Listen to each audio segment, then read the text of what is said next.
I do not mean to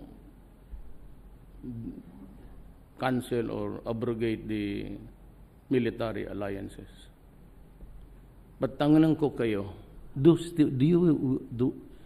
you really think we need it?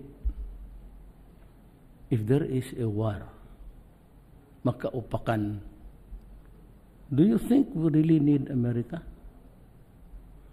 And do we need China and Russia for that matter? Or do we need somebody? Pag nagbirahan yan lahat at nabitawan niyang ICBMs, pati yung mga Poseidon, lahat na, there will be no more American aid to talk of. There will no more be a country strong enough to rule. Hindi. Pag magdating yan, wala tayong kailangan. Kung hindi yung pare, kung gusto mo lang ultimo adios. You really think that? Kung is there such a thing as a third world war? Kalukuhan. Alam mo, bantay sila nito.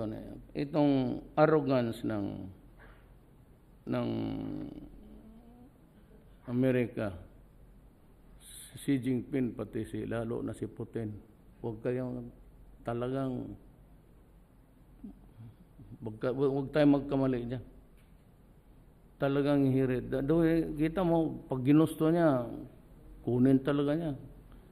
He wanted Crimea. He just simply went there to occupy it. Ang Amerika, walang nagawa.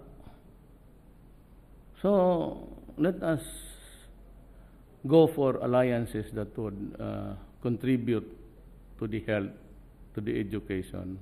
Kung aabot pa tayo ng, if there is a world out there waiting for our children. Otherwise, we have to protect them.